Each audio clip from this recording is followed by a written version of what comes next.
Thank you. Good afternoon, members of the press, ladies and gentlemen. Thank you for coming at relatively short notice. Today, as you can see, with me is the President of the BIU, Mr. Chris Furbert. Welcome, Mr. Furbert. Thank you, Minister. Today's press conference is to show the public that despite differences that may exist in a number of areas between the BIU and the government of Bermuda, that we can continue to dialogue and collaborate. We think that's an important message to show the members of the public. Yesterday, President Furbert, at the behest of his members, reached out to the Premier to facilitate a meeting as between members of the Cabinet and members of the Bermuda Industrial Union to hear and discuss concerns relating to the Labor Relations Amendment Act. At that meeting, there were some very fruitful, frank, yet collaborative discussions in relation to a number of concerns relating to that bill. At that meeting, a number of concerns were raised that we've taken on board in respect of a long-term outstanding issues that exist at the Department of Public Transportation and the Department of Marine and Ports. I, as Minister of Labor, have undertaken to look at those issues and address them as best we can in as short a time as possible.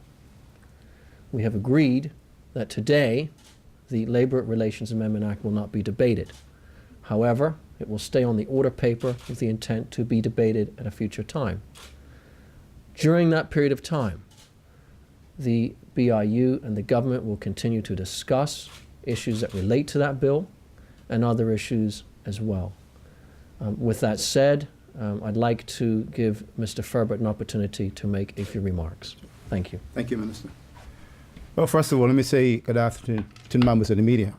As the Minister said, yesterday we did have a meeting with himself, the Premier, and his cabinet colleagues. And I think what the BIU said in that meeting that we made it crystal clear is that we are concerned about a number of issues. Least of all, the concern that we have going forward is to make sure that there is proper dialogue. So the BIU is pleased that the Minister has decided to carry the bill over with the understanding that we'll sit down and have the dialogue that's necessary. What we also said to the Premier, the Minister, and his cabinet colleagues at that particular time were very concerned about these matters, and our members don't take it lightly when we have to take to the streets, give up pay and those sort of things. So those things are done mainly as a last resort.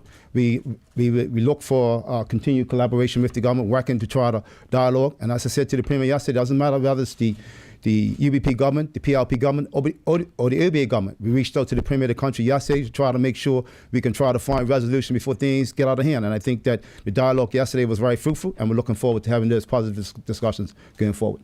Thank you, Mr. President. Does anyone have any questions? Yes. One question for Mr. Furbert. Mr. Furbert, I think earlier this week or last week you said that the relationship between the BIU and government was broken.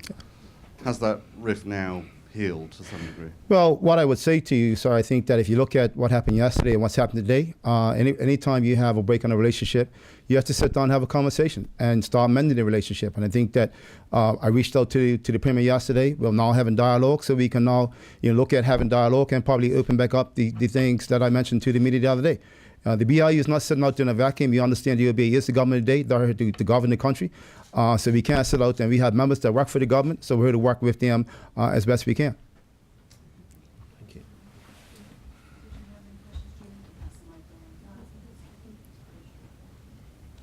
Actually, just one other question, if I may, to either the Minister or the President. The days missed through industrial action in recent weeks. Do you know if staff are going to be paid for those days missed, or are they not going to be?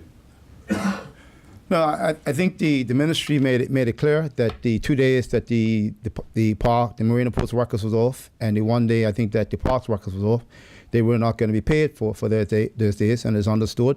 We try to reach a happy medium to see if we can get the workers paid for at least part of the time that they were off. We were not successful, so we accept the fact they took the industrial action and they lost the pay for the time that they didn't work.